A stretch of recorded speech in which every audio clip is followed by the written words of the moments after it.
திருச்சிற்றம்பலம்.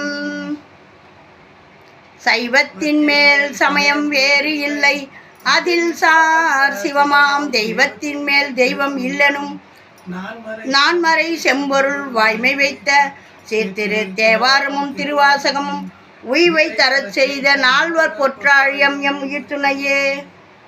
நாம் இன்னைக்கு பார்க்க போகிறவர் 10ஆம் திருமுறையாக திருமூல நாயனார், 2ஆம் தந்திரம் 9 படைத்தல். இந்த படைத்தலில் 30 பாடல்களை கொடுத்துருக்காரு. நாம் திருச்சிற்றம்பலம் படைத்தலை 5 தொழிலையும் பண்ணுறவர் இல்லையா நடராஜர், அதில் படைத்தல் தொழிலை பண்ணுறாரு. அதாவது போன முறை அடியும் முடியும் தேடிக்கணும் பிரம்மாவும் மகாவிஷ்ணுவும் போனாங்க. இந்த முறை படைத்தல் தொழிலை பற்றி சொல்கிறாரு நம்ம திருமூலர். வாங்க. திருச்சிற்றம்பலம் 10ஆம் திருமுறை 2ஆம் தந்திரம் 9 படைத்தல். ஆதியோடந்தம்மிலாத பராபரம் போதமதாக புணரும் பராபரை சோதியத நீர் பரந்தோன்ற தோன்றுமாந்தீதில் பறையதன் பால்திகள் நாதமே. முதல்ல நாதத்தில் விந்துவும் நாத விந்துக்களில் தீதற்றகம் வந்த சிவன் சக்தி என்னவே வேதித்து ஞானம் கிரிய பிறத்தலால் வாதித்த விச்சையில் வந்தெழும் விந்துவே.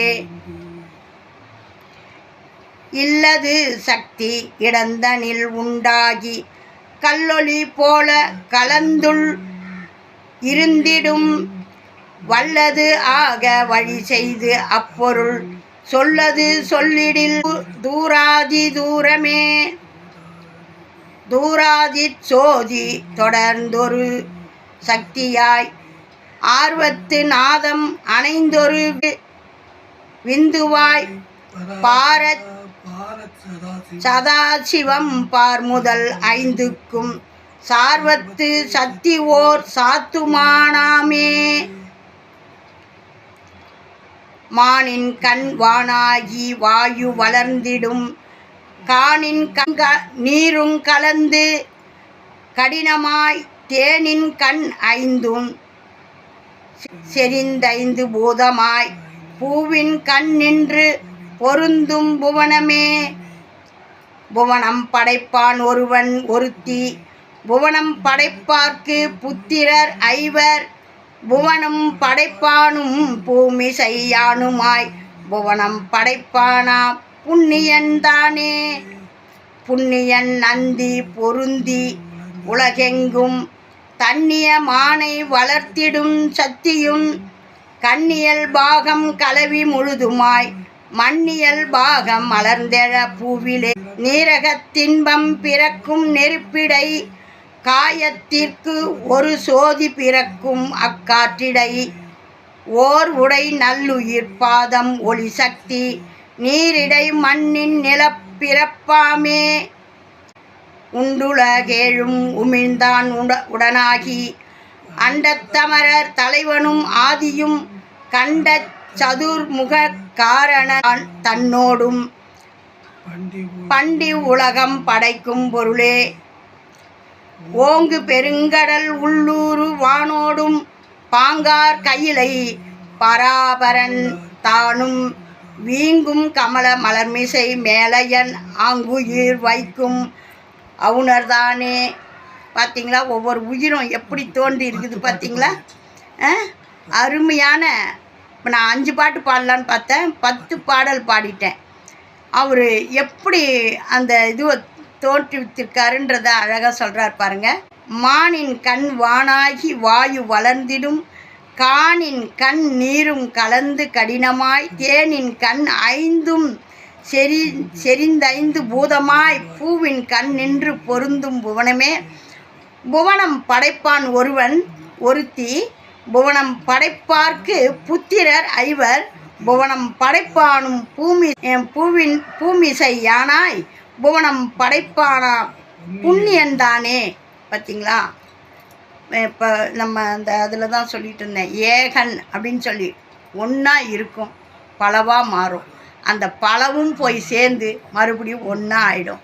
ஆக மொத்தத்தில் ஒன்று தான், இறைவன் ஒருவனே. அந்த ஒருவன் பலவாக மாறும்போது எல்லா சக்திகளும் ஐம்பூதமும் வேலை செய்யும். எல்லாம் போய் ஒடுங்கிச்சின்னா ஒரே பரம்பொருளாக ஆகிடும். இதை இறைவன் அருமையாக சொல்கிறாரு. திருமூலர் அருமையாக சொல்லியிருக்காரு. நம்ம சிவபெருமானுடைய படைத்தல், காத்தல், அழித்தல், அருளல், மறைத்தல், இப்படி 5 ஒளியும் செய்யக்கூடிய நடராஜ பெருமான் அவருடைய திருவடிகளை வணங்கி இதையும் படிக்கிறதுக்கு என்ன ஒரு இந்த துரும்ப வேலை வாங்கியிருக்கார் பாருங்கள். இதன் மூலம் உங்களுக்கு ஒன்று வந்து சேர்க்குறாரு.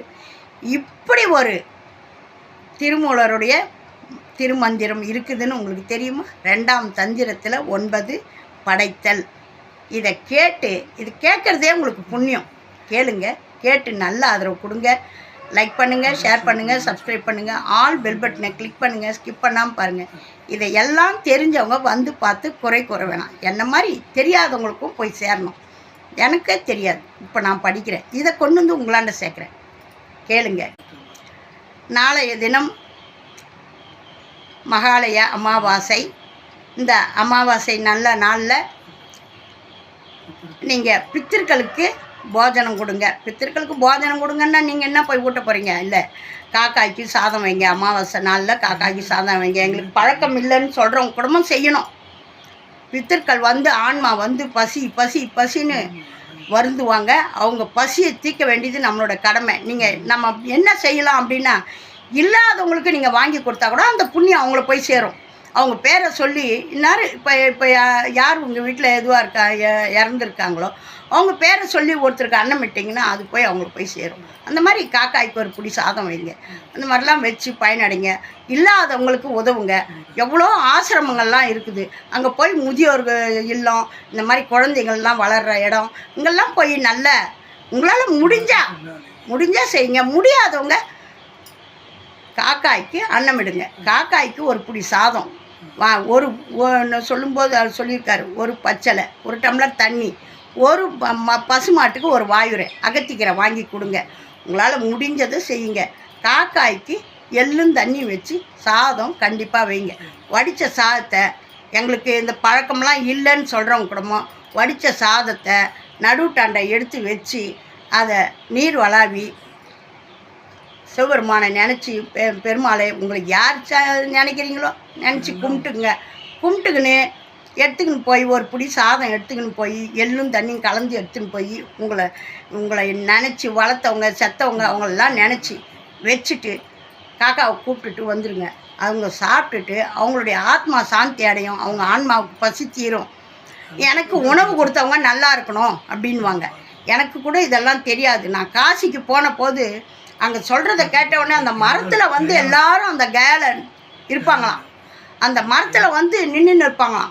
பசி தாகம், நம்ம யாருன்னா வரமாட்டாங்களா அப்படின்வாங்களாம். அதை கேட்டபோது எனக்கு ரொம்ப அழியும் துக்கமாக வந்துச்சு. செத்த பிறகும் இப்படி ஒரு கஷ்டப்படுறாங்களா அப்படின்னு நினச்சி நான் ரொம்ப மனம் வருந்திட்டேன். அதிலேருந்து நான் ஏற்கனவே எது செய்தாலும் நடுவில் வச்சுட்டு காக்காய்க்கு வச்சுட்டு தான் சாப்பிடுவேன். அங்கே கயாவில் போய் நாங்கள் பிண்டம் வச்ச போது அந்த கயாவில் அந்த மரத்தை காமிச்சாங்க. இந்த ஆன்மாக்கள்லாம் இந்த மரத்தில் வந்து நம்ம வீட்டு ஜனம் யாராவது வந்து இந்த காசியில் வந்து கொடுக்க மாட்டாங்களா அப்படின்னு பார்க்குமா. அந்த மாதிரி இந்த 15 நாட்கள் அந்த ஆன்மாக்களை போங்க, உங்கள் சொந்த பந்தங்கள்லாம் போய் யாரெல்லாம் உங்களுக்கு பசி தீக்கிறாங்களோ போய் பாருங்கள், சாப்பிட்டு வாங்கன்னு அனுப்புவாங்களாம். அந்த அன்னத்தை நாம் இடும்போது அவங்க பேரை சொல்லி அவங்களுக்கு அந்த அன்னம் இடும்போது அவங்க ஆன்மா சாந்தி அடையுமா. இல்லைன்னா பசி தாகம்னு அவ்வளோ துன்பப்படுவாங்களாம். அவங்களுடைய துன்பமே நம்மளுக்கு சாபமாக வந்து அமையும்னு சொல்கிறாங்க. அதையெல்லாம் போக்கி அவங்களுக்கு அன்னமிடுங்க. அன்னமிடுங்கன்னா நீங்கள் ஒன்றும் கொடுக்க போகிறதில்ல. எடுத்துன்னு போய் காக்காய்க்கு ஒரு பிடி சாதம் வைங்க.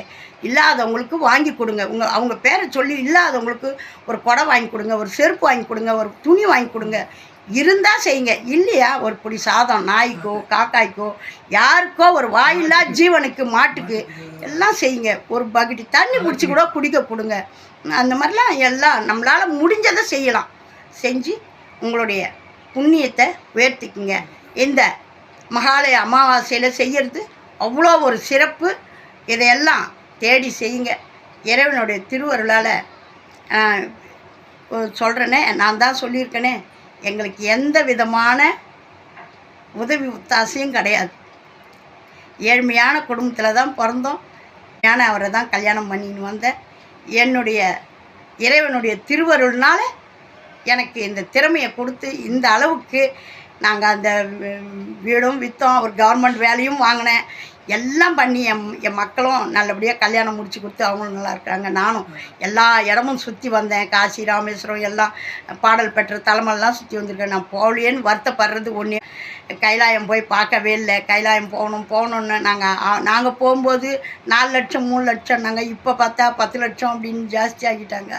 என்ன பண்ணுறது, சொத்து பத்திரத்தை தான் எடுத்து போய் கொடுத்துட்டு போகணும். இருக்கட்டும், எங்கள் அப்பா என்ன கொடுப்பனையோ அதுதான் நம்மளுக்கு அமையும். அது மாதிரி அவருடைய திருவருள் இருந்தால் நம்மளுக்கு எல்லாமே கிடைக்கும். அந்த மாதிரியான வசதி வாய்ப்புகள்லாம் கிடைச்சா அருமையாக பயன்படுத்திக்கங்க. எல்லா தலங்களும் போய் சேவிங்க. ஓம் நமச்சிவாயம். நல்லதே நடக்கும். எங்கும் இறையருள் பெருகட்டும். திருச்சிற்றம்பலம். அது செய்யறது மட்டும் பெருசு இல்லை. நீங்கள் முக்கியமாக வீட்டில் இருக்கிறவங்கள பார்த்துக்குங்க. ஏன்னா நம்மளுடைய தாய் தகப்பனுக்கு நம்ம செய்ய வேண்டியது நம்மளுடைய கடமை. அது மாதிரி நம்ம பொண்ணை பெற்று நம்மளாண்ட கொடுத்துருக்குறாங்க. அந்த தாய் தகப்பனும் நம்மளுக்கு தாய் தகப்பன்தான் அப்படின்ற மனசில் நல்ல எண்ணத்தை நீங்கள் நினச்சிங்கனாவே உங்கள் குடும்பம் நல்லாயிருக்கும். உங்கள் வழி சந்ததிகள் நல்லாயிருக்கும். அவங்க இப்படி இவங்க இப்படின்னு குறையே காணாதீங்க. பொண்ணை பெற்றவங்க, நீங்கள் பிள்ளைய பெற்றவங்க, 2 குடும்பமுமே நம்மளுக்கு ஓணும். ஆகையினால விகல்பம் பார்க்கக்கூடாது. இந்த தாய் தோப்பம் வேறு, இந்த தாய் தோப்பம் வேறுன்னு பார்க்கக்கூடாது. இதை மாதிரி பார்க்காம நீங்கள் போனீங்கன்னாவே உங்களுக்கு ₹1 இன்றைக்கி வருமானம்னா அது 10 ரூபாவாக மாறும். நாம் நம்மளுடைய எண்ணங்கள் தான் நம்மளை உயர்வுபடுத்தும். அந்த மாதிரி இருக்கிறதுனால தான் இறைவன் எனக்கு இன்னமும் என்னுடைய தொண்டை பார்த்து எனக்கு மென்மேலும் எனக்கு ஆதரவு கொடுத்துக்கிட்டு இருக்காரு. யாராக இருந்தாலும் நன்றி சொல்ல மறக்காதீங்க. நன்றி சொல்கிறது நம்மளுடைய தலையாய கடமை. எனக்கு இந்த மாதிரி எனக்கு ஒரு வழி காட்டினாங்க, அவங்களுக்கு நன்றி. நான் இன்றைக்கி போனேன், இன்றைக்கி 10 ரூபா வியாபாரம் ஆச்சா, வாங்கினவங்களுக்கு நன்றி. இன்றைக்கி நான் எனக்கு கொடுத்து உதவுனவங்களுக்கு நன்றி. நன்றி சொல்லுங்கள். நன்றி சொன்னீங்கன்னா தான் உங்களுக்கு அப்படி ஒரு பல கோடி பெருமானம் வந்து சேரும். இல்லைன்னா நீங்கள் நன்றி மறந்தீங்கன்னா 10 ரூபா வர வேண்டிய இடத்துல 8 கூட வராது. நன்றி நன்றி நன்றி. எல்லாத்துக்கும் நன்றி சொல்லுங்கள். நன்றி சொல்கிறது தான் நம்ம இறைவனுக்கு ரொம்ப பிடிச்சமானது. ஆகையினால இதையெல்லாம் கேட்டு பயனடைங்க. ஓம் நமச்சிவாயம். நல்லதே நடக்கும். எங்கும் இறையருள் பெருகட்டும். திருச்சிற்றம்பலம்.